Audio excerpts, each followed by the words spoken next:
Our guest today is Greg Clutter. Greg is with Chestnut Mountain Village here in West Virginia. Greg, thanks for being on the podcast today. Thanks for having me, Jim. It's great to be here. Yeah, man. We've been friends for a long time. Thanks for coming into the studio. We're going to be talking about a very important subject, and thanks for being here. I really do appreciate you. Positively West Virginia. Positively West Virginia. Positively West Virginia is powered by Breezeline high-speed fiber internet and sponsored by Highmark West Virginia, Freedom Kia of Morgantown, and Humble Influence. With the help of these sponsors, we're able to share the positive business stories of West Virginians, including the one from today's episode. Greg, now let's start at the top. For those of our listeners who may not know, give us an overview. Tell us about Chestnut Mountain Village. So Chestnut Mountain Village is an initiative that's primary mission is to guide, equip, and connect West Virginia local churches into child welfare issues in their own backyard. That primarily means they're supporting and caring for foster, adoptive, kinship, and other vulnerable families right in their own backyard. We find that most churches in West Virginia, when they learn of the child welfare issues in West Virginia, they want to help, but they have no idea how to even get started. And that's where we come in. We bring them a proven step-by-step methodology to get engaged with issues in their own communities. Yeah, it's a very noble mission and an extremely important mission. I want to talk, Greg, just a little bit about the child welfare crisis. Let's just call it what it is here in West Virginia. It's estimated between 5,900 and 6,000 children are in the foster system alone here in West Virginia. Talk about that and from your perspective and what you're seeing out there. Yeah, that is, to put that number in perspective on a per capita basis, West Virginia is by far the highest in the nation. If you take other states that have much larger populations like South Carolina with 4 to 5 million, or Oregon with 4 to 5 million, they have like 4,000 and 5,000 kids in care versus West Virginia that's got less than 1.8 million people overall. We have a county, Kanawha County, has about over 600 kids in care. The state of Delaware, Jim, has 450. Wow. Which is a million people. Kanawha County is 178,000 people. So that's roughly 5 times the national average. It absolutely is. It makes my heart sick to hear that. And these are, like you said, the vulnerable. These are children. The most vulnerable. They're under 18, Yes. right? And so how did we get here? How did this problem come to be? Is it the opioid crisis? What is driving it? It's the perfect nexus of two things coming together. First of all, there's always been a connection between child welfare, foster care, and poverty. It's just very often the things that lead to neglect are the consequences of poverty. No running water, inadequate health care, those kind of things are just results of poverty, which West Virginia, of course, has an incredibly high poverty rate compared to the nation. But when you overlay that with the substance abuse issues and the opioid issues that really started hitting in the late teens, this 2017 to 2019, we started seeing this incredible spike. West Virginia went from having around 4,000 kids in care to 7,200 at our peak. And the vast majority of that was a direct result of opioids and substance abuse. Still to this day, 85% of the cases where children are removed from home have substance abuse somehow involved. It may not be the primary reason, but it'll be a secondary or tertiary reason. Yeah. Well, again, breaks my heart just to hear these things, Greg. Now, your role is executive director for Chestnut Mountain Village. That's right. What is the connection to Chestnut Mountain Ranch? Great question. So Chestnut Mountain Ranch is a ministry that's been operating here in Morgantown. It's on 300 beautiful acres, just a few miles from High Street. That is a Christ-centered home and school to provide hope and healing for young men and their families. Been there for 20 years. Families come to Chestnut Mountain Ranch. They bring their young men, and they stay there for a period of hope and healing. They go to school on an nationally accredited school there, Christian school, spend time in dorm-style living with Christian house parents, and also receive counseling. That started 20 2006. Sorry, it was 2006 when it started, 20 years ago. Crazy. And over that period of time, when Chestnut Ranch started, they started seeing a difference in the types of families that were showing up. Well, early on, as you can imagine, a lot of single mothers, a lot of step parents engaged. But around that time of 2017, 2018, there ended up being a lot more grandfamilies show up. Grandparents raising their grandchildren. Those are the kinship. The kinship. Families, that's the word for that. Yeah. A lot more families showed up that had adopted their young men out of foster care at some period of time. And they may have adopted these young men when they were babies or toddlers, but then they hit this 11, 12, 13-year-old range, and all that trauma and the neurological impacts of trauma start showing up. So the ranch said, there's got to be something else we can do. With 4 homes on campus right now, there's a capacity of about 28 boys at any given time. With 6,000 kids in care, there's so many more that needed help. So we set off on this 5 years ago now. We set off on this mission to say, can we guide and equip churches to bring these structured, loving, Christ-centered communities around families? And would that make a huge difference? Well, we found across the nation it was making a difference. Yeah. So we launched Chestnut Mountain Village in 2022, and we're coming up on 5 years. Yeah, that's an incredible story. And hats off to the founders of Chestnut Mountain Ranch, Steve and Don Finn. Steve has been a longtime friend. He's a mutual friend of ours. We serve on a board or two here and there, and kind of intersperse our lives together. I remember several years ago, you and I both attend Chestnut Ridge Church here in Morgantown, one of the large non-denominational Christian churches in West Virginia. And I remember being in a meeting it was like a formation meeting with Pastor Josh Rhodes, who had this vision to create Foster WV. Right. And it was like the timing of this with Chestnut Mountain Village kind of was perfectly aligned. Perfect timing. I don't think that there was like a discussion happening, but boom, here it is. Both Steve and Josh are trying to figure out how do we tackle this foster crisis. It was a common discussion around what do we do and should the church do something? Yes. And the answer is yes, right? The timing was so perfect because why? Perfect, Foster WV is the ministry of Chestnut Ridge Church, where they're caring for vulnerable kids and families, largely surrounding foster families.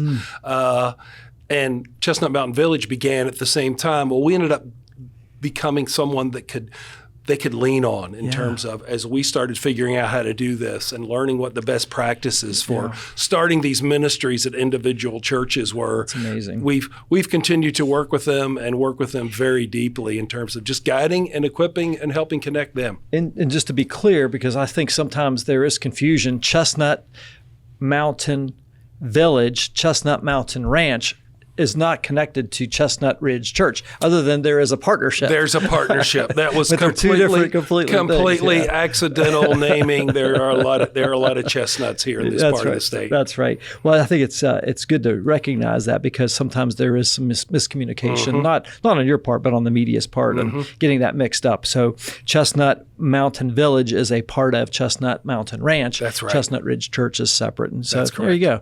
And what's cool about the Ridge Church is they've got church plants across the state: Taze Valley, Charleston, Fairmont. Every one of which is now engaged with the work we're doing and are part of the Village network of caring for foster, adoptive, and kinship families right in their own communities. I love it. This is a great conversation. I think we set the tone. We're going to come right back in a few seconds. This is Positively West Virginia. We'll be right back. Your prescriptions are designed to keep you healthy, active, full of life.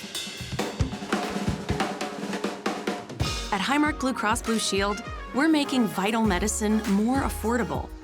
Because when your prescriptions don't cost an arm and a leg, you can use those limbs for something more meaningful. Because life. Highmark Blue Cross Blue Shield, West Virginia. Stay connected with an unbeatable deal from Breezeline. Voted best in Mountaineer Country for their reliable, high-speed fiber internet for a low cost, Breezeline is the best gig in town. You know, here at InnerAction Media, we rely on high-speed internet every single day to ensure we can deliver the best content possible for our clients and when we publish Positively West Virginia each week. That's why we use Breezeline. It's affordable, fast, and they're great people as well. Learn more about Breezeline's internet, TV, and mobile options at breezeline.com. Folks, we're back. We're visiting with Greg Clutter. He is the executive director for Chestnut Mountain Village here in West Virginia. Greg, I love the work that you're doing, and I want to get back into that for a minute, but I would like to talk about you, your background for a little bit, because I feel like I know you a little bit, but I want our audience to know, what's your background? Where did you grow up, first of all, and what was your career prior to this ministry? Well, I am a proud native West Virginian. My wife and I both grew up in Nicholas County. I grew up in Summersville. She grew up in a little community called Runa that was a suburb of Mount Nebo. That should tell you how small it is. It's on the outskirts. It's on the outskirts of Mount Nebo. Yeah, that's great. We were high school sweethearts. I actually met at 13 years old, and we both played trombone in middle school band and high school. Started dating when we were between our junior and senior year. So we are proud West Virginians. My career is not in child welfare. My career path, I never in my life dreamed that God would bring me to this point. I had a 30-year business career that spanned everything from working at Deloitte in my early days, Western University graduate, with a degree in accounting, worked for Deloitte in Charlotte for a few years. In the audit side and a little bit of the business consulting side, ended up going back and getting my MBA at the University of North Carolina in Chapel Hill. Spent a lot of time in the technology world. So out of my MBA, I went to an organization called Nortel Networks in telecom, right in the middle of the internet heyday. We were introducing these new technologies called voice over IP. I'm dating myself a little bit, a little bit there. But eventually we found ourselves, when our kids were born in 2001, I have twin boys who are 24 years old now. We found ourselves called back home, and we decided to come home if we could make a difference. Family was here, which was bringing us home for our kids, and grandparents were all here. But I really wanted to come home and make a difference. So I found myself spending some time at the West Virginia High Tech Foundation in Fairmont, and was doing a lot of entrepreneurial counseling, working with startup companies, particularly West Virginia technology companies, and investing in those. Did that for a period of years. Eventually went to work for one of those companies we invested in. So found myself a chief operating officer for about 13 years for a mid-sized chemical research and development organization headquartered in Charleston, West Virginia, in South Charleston, West Virginia. And then somewhere along the line, I realized there were all these kids that were suffering. So my wife and I was working in South Charleston at that time. It was 5-6 years ago now. And we saw front lines between Kanawha County and Cabell County. We saw the front lines of overdose issues, opioid issues, and just all the kids being impacted. And God turned my heart and said, you have to do something else. And I knew if we didn't do it, who else was going to do it? Yeah, amazing story. Thank you for, I know you've left out a lot of details, important details, but that's a powerful story right there, a testimony, number one, of following your calling. Right? But the other thing that sticks out in my head as you're talking about that, most of the time on Positively West Virginia, we're talking with entrepreneurs, startups, people that have invested to start a business, right? And a nonprofit, which is what Chestnut Mountain Ranch and Chestnut Mountain Village are, is a business, right? Absolutely, because if you don't make a surplus in the nonprofit world, it's called a surplus, not a profit, then you're out of business, right? That's right. And so what a blessing to have somebody with your background in your entrepreneurial drive to lead a startup to help the most vulnerable kids in West Virginia. And that was the interesting thing. Actually, it was that point when I realized this is what I've been doing like my entire career was startup initiatives using technology. We, oddly enough, use a lot of technology in the work that I'm doing now to connect churches with child welfare and to make sure churches can connect with their people. There's just a lot of technology beneath it. But at some point I realized this is what I've been doing my entire career, is startup initiatives. And this was just a socially driven startup initiative. Yeah, so good. And God inspired, right? Absolutely. So there you go. Greg, what is the thing you're most excited about right now? So the thing I'm most excited about right now is we're coming up on our 5th annual All-In Foster Care Summit. When we launched the Village in 2022, our big public launch was an event that we called the All-In Foster Care Summit. It was built on this idea that, yes, the church played a huge role in everything we're doing, but the church could not do this work and solve child welfare issues by itself. Child welfare and government cannot solve these issues by themselves. Nonprofits of other types cannot solve these issues. Community leaders can't solve these issues by themselves.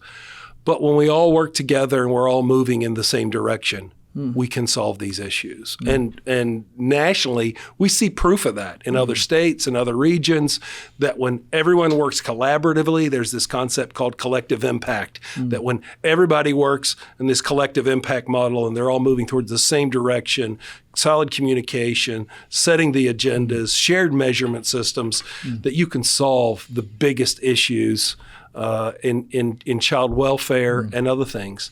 So the All-In Foster Care Summit is designed to bring those groups together, churches, social workers, child welfare, and talk about a common agenda.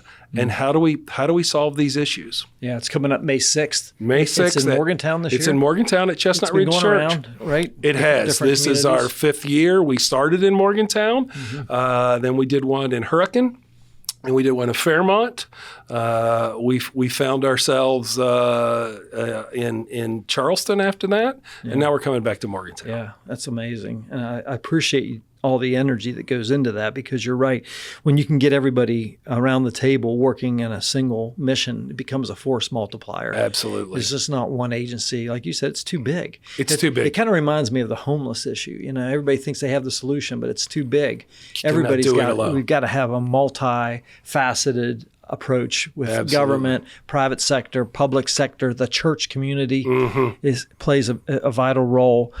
How many churches are there in West Virginia? There are about 4,000 churches in West Virginia. And that number goes up and comes down, but it's in this 3,500 to 4,000 churches in West Virginia. And we got 6,000 kids in the foster system. So what if each church was able to adopt 1.3 or 1.5? You could almost solve the issue, couldn't you? I didn't mean to say adopt. I meant, foster. Just care for them. Just care for them. Love them. That's exactly right. Imagine loving children. That's exactly right. How hard can this be? And we often get in these conversations where we look at those churches and those 4,000 churches, and not all of them are as large as a Chestnut Ridge church. Sure, An average church is 50 people in West Virginia. Yeah.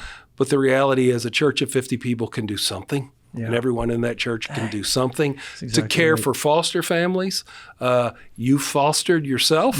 You had a team around you of volunteers that were coming and bringing meals, helping with child care, that made a huge difference in your own journey. Absolutely. And we think that everyone in every church can do something like that. Not everyone will foster, not everyone will adopt, but everyone can do something. Absolutely. This is Positively West Virginia. We'll be right back. In a world obsessed with leadership, what if the real key to success is followership? We hear it all the time. Be a leader, take charge. But what if the most impactful people aren't the ones leading from the front? In Humble Influence, I explore how humility, collaboration, and shared purpose empower followers to create meaningful change in business, organizations, and relationships. Discover the strength of true followership with Humble Influence. Folks, we're back. We're visiting with Greg Clutter. Greg is the executive director for Chestnut Mountain Village. It's an offshoot of Chestnut Mountain Ranch here in West Virginia, serving these most vulnerable of our West Virginia population, these kids that are in the foster system, that are kind of slipping through the cracks to some degree. To a large degree. Greg, how big is your team? You've got a team here in Morgantown, but how big is your team doing all this work right now? So we are a small team of a total of 5 right now. 4 of us are here in North Central West Virginia. We've got a team member that's in the Metro Valley of West Virginia. I say that we're a small team, but our job is to be a force multiplier to engage other churches. So we've engaged with about 136 churches throughout the state, have done something in this space. There are around 650 volunteers engaged that we've worked with those churches to train. So our team focuses on a couple areas. We have some of us that are deeply engaged with this, guiding, equipping churches on a variety of very specific things. We like to say churches can do 3 different types of activities in this space to care for the vulnerable. They can help meet physical and financial needs, just simple things like taking meals, helping pay for utility bills. They can provide emotional, social support for foster parents or vulnerable families, and that includes spiritual support. Like prayer and stuff like that. Absolutely. Prayer. Probably the most important thing. Just calling up people, and you've experienced this. Someone calling you up, how's it going? So how can we be praying for you? And they can also provide educational, navigational support, sometimes just helping families think through, this is what trauma looks like. This is what your child's experiencing. Or why don't you let me make a phone call? So there's physical and financial, there's social, emotional, and then there's educational and navigational support. So two members of our team are really focused in on that larger mission of putting these ministries together and helping people figure out how they can do a lot of that. Whether that's care communities, which is one thing that a lot of our churches do, which is where they wrap around foster families or kinship families. So important. A lot of our churches actually go out and support local child welfare workers, which it's the loneliest, hardest job that you can ever imagine. Foster families and these frontline workers just see things that others don't see. Those frontline workers oftentimes are underpaid and understaffed. Absolutely. They don't have the support and the resources that they need. And they're underappreciated because it's such a hard job. So a lot of churches just go out and they'll just encourage them. Take them lunch, take them meals. A lot of churches do foster support groups. And a variety of things. One of the other activities we see churches do is a program that we launched here in North Central West Virginia a year ago now in April 2025 called Care Portal. I want to know about this. You talked about technology. Absolutely. And Care Portal is based upon a very simple idea. Remember I said we help churches, we guide them, and we equip them, and we connect them. Care Portal is one big way we connect them. And Care Portal is a very simple concept. We have people in every community in the state that do these frontline jobs of child protective services, child welfare workers, child welfare professionals. Every day they see things that families have needs. And they can be those needs as simple as they need a bed. Grandmother's about ready to take in all her grandkids. They don't have enough beds. Mom and dad are struggling.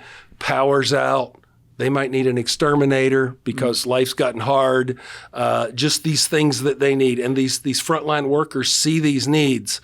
You have churches and people in communities right there in every one of them that if they knew those needs existed, they would help. So from a practical standpoint, a message goes out on this Care Portal. You get an email and says, hey, Grandma Jones over here needs a bed for these 2 kids that are coming into her home. Can you supply it? Can somebody supply That's it? And somebody sees that and says, they raise their hand, they say, I'm in. I can help. I can help. I can help. That's as easy as it is. That's as easy. And it's an app. It's right on a phone. Yeah. Workers can do it from the field. It's all confidential. If somebody's listening to this, Greg, how do they get plugged in just to that one point, the Care Portal? What's the best way to do that? So there's 2 ways to do that. One is if you just want to be a community responder, you just would like to be an individual that can see the needs in your community, you can just go to careportal.org and just sign up to see needs. That's simple. There's just a button that says sign up. If you're interested in how your church can get involved, you can go to our website, cmvwv.org. And we are the implementing partner with Care Portal. Care Portal is a national organization. You'll see a theme in everything we do. We are not recreating the wheel. We're trying to take best practices from other parts of the nation, things that are working elsewhere, and we bring them here. Care Portal's in 40 states. We were the 32nd state to adopt it. Greg, when you obviously you've been in the industry for a number of years now, and this whole foster initiative, the Child Welfare of West Virginia program, the Chestnut Mountain Village. What's the thing that you're seeing, like most commonly, that most people just don't get about the foster crisis? What's something you're seeing like day in and day out that's just misunderstood out there? I think the biggest thing that I see is misunderstood is, who are these kids? There's a perception that they're bad kids. There's very often a perception that they're almost delinquents, that they're kids that have gotten in trouble.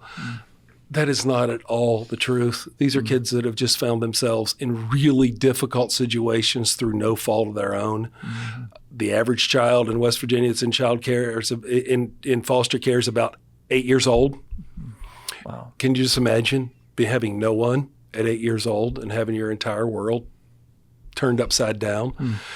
The other thing that I see as a misperception very often is, the misconception very often is, when you do see behaviors out of these kids, it's always a reaction to trauma.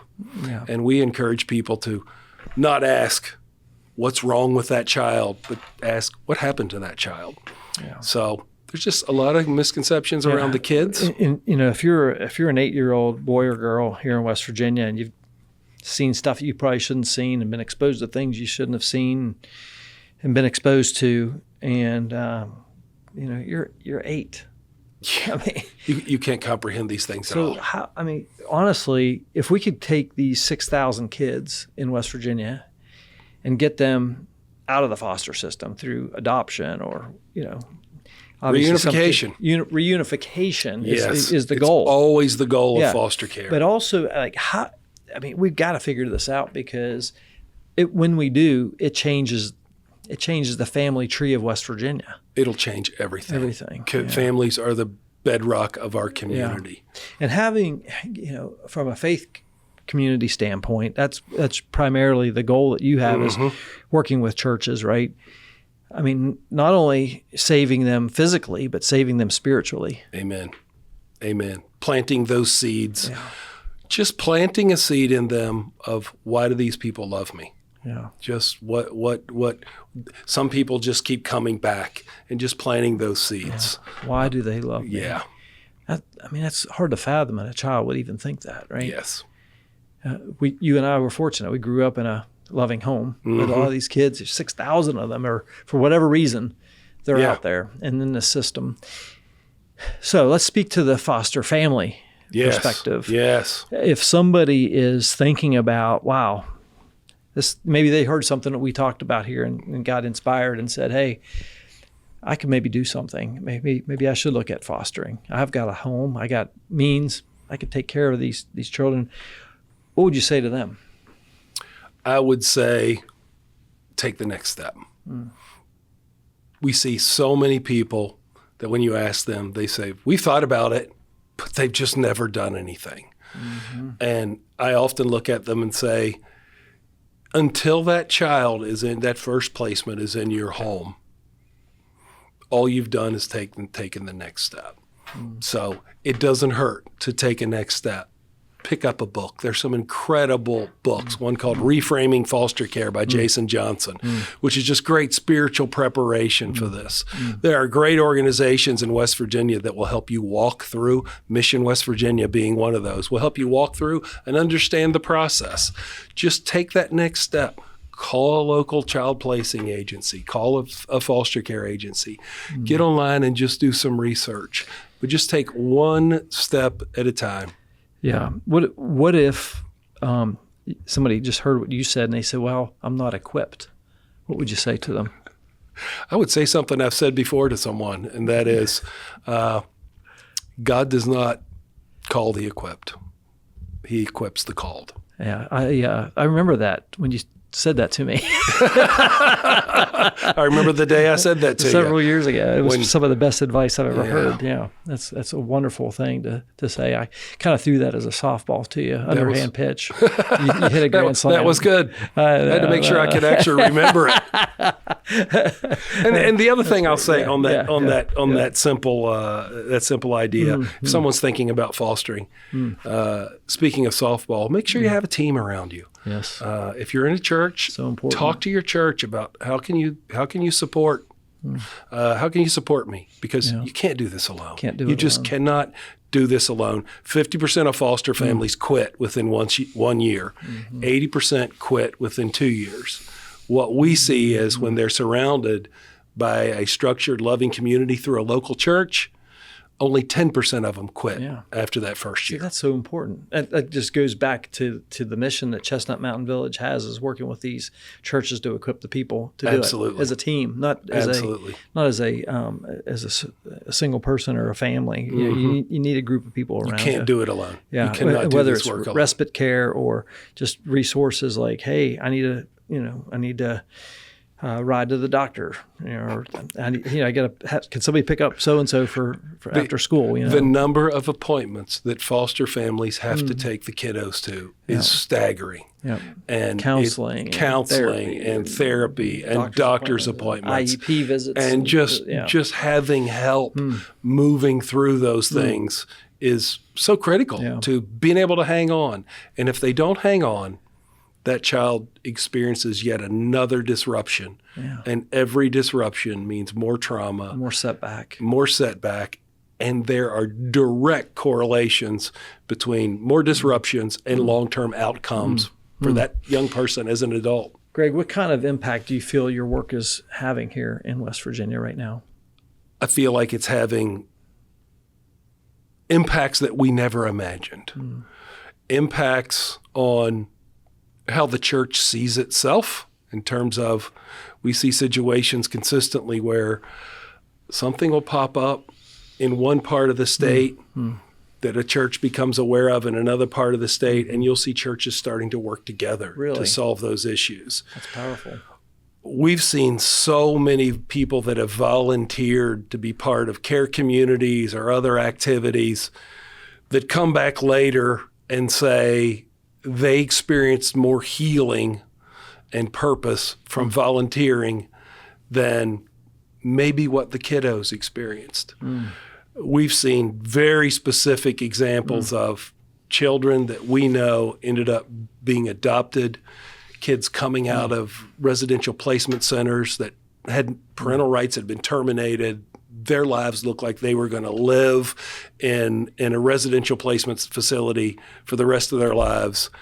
But because a family took them in and was well supported, they were able to adopt that kiddo and bring permanency. And they will tell you it was their church made the difference between a kid living the rest of its life in foster care and having a forever family. Wow. Forever family. Foster care, institutions, all these things woven together, you know. And I think the thing, my takeaway from what you just said there is that, you know, you and your team you're on a mission to really care for, provide guidance and resources to help these churches to care for these foster adoptive kids, these vulnerable children, and the families. And the families. And that's not just the foster families or the adoptive families. Yeah. The goal of foster care is reunification. Yeah. And we're increasingly seeing, as churches get engaged in this work, that these care communities and these church communities follow the children when they go back to their primary families. Yeah. And that can change lives because very often this is generational, where those primary families had their own issues with foster care and their own issues of being vulnerable children. This is a question. You know, I know just from our own journey, to have a foster child into your home, you have to be certified, which is smart. I mean, it's a state mandated thing. You have to go through a certification program with like an organization like Burlington United Family Methodist Services, Burlington United Methodist Family Services, or another agency, or something like that, where you go through certification, you understand how to deal with these children. But the question that I have, and I'm putting you on the spot a little bit, but do the birth families have to go through training in order to get the children back into their home for that reunification event? Very often they'll have a plan. They'll have a reunification plan that'll include parenting classes. Parenting, yes. That will include, and it depends on the case. It may include parenting classes. It may include. Very often, unfortunately, it includes recovery from substance abuse. It can include employment goals, steady housing goals. Okay, a lot of things. Very often, parenting classes, other classes are a part of the requirements for reunification. I guess the point is that all of this is very hard. It is incredibly hard. It's hard. It's incredibly hard. Life is hard. On the kiddos. It's incredibly hard on the foster families. It's incredibly hard on the bio families. We like to say speaking very spiritually from a Christian perspective, there really are no villains in foster care. There's only one enemy in foster care, and it's because we live in a fallen world. And most people are trying their best and doing the best they know how, although it can lead to a lot of conflict. Yeah, but it is a biblical thing also to take care of widows and orphans. Absolutely. And it was God's plan A, B, and C to take care of the orphan. Exactly. Was the body of Christ. Exactly. That's good. Well, as you know, I'm a student of leadership, and anytime I have a magnificent leader sitting across from me, I'm going to pick your brain. or me. Greg, what is the most important trait of a leader today, whether it's in business or a nonprofit world? What do you think is the most important thing? I think resilience. I think the difference between a leader that ultimately finishes well is just resilience, is just tenacious and resilient and figuring out how to adapt and continue to move forward. It's easy to give up. And a lot of people give up right before they're almost over the finish line. I think just to not grow weary of doing good is probably the most important trait. Yeah, that's really profound. I appreciate you sharing that. And we will reap a harvest of righteousness if we do not give up. Amen. That's the other part of that verse, right? Absolutely. Like we will win. We will win. We will reap the harvest. Amen. If we just do not give up, because you're doing good. And I think the stuff that you are doing, Greg, and your team, not just with the Chestnut Mountain Village, but with Chestnut Mountain Ranch and all the other things, with the work that you're doing with Chestnut Ridge Church as a board member there, I appreciate you and your leadership. What's one piece of advice? This is kind of a twist on my question, but what's one piece of advice you would give to somebody who may be working in the corporate world and is kind of maybe thinking, hey, I feel like I'm being called to do something, but I'm going to go work for a startup nonprofit, like that has no revenue and no employees, but I'm thinking about doing it. What would you say to that person? I would say it usually doesn't work that way where one day you wake up and you go, I'm just going to go work for this startup nonprofit that has no revenue and take a 90% pay cut. That number's accurate, by the way. It usually doesn't work that way. In my own journey, it started with one step where I found myself in a community, engaged in a church, and I felt called to go volunteer help with the middle schoolers, with the student ministry for middle school students. So cool. That's from God, because who's going to go work with a bunch of middle schoolers? Yeah. And so I took that step. And then the next thing, we opened our home to let middle school ministry meet there. And it was through that I started finding middle schoolers that were living with their grandparents. And it made me go, well, what's that all about? Yeah. I had taken a step many years before when I was on the board for Chestnut Mountain Ranch. I just agreed to serve on a board. It's those small steps that result in some point where you're standing and looking and going, I'm standing at the edge of something. I can take this next step. Yeah. It doesn't feel like that big of a step then when you finally take it, because God's been preparing your heart. You've been part of the journey. Just take that next step. You don't have to go all in right away. Yeah, it's you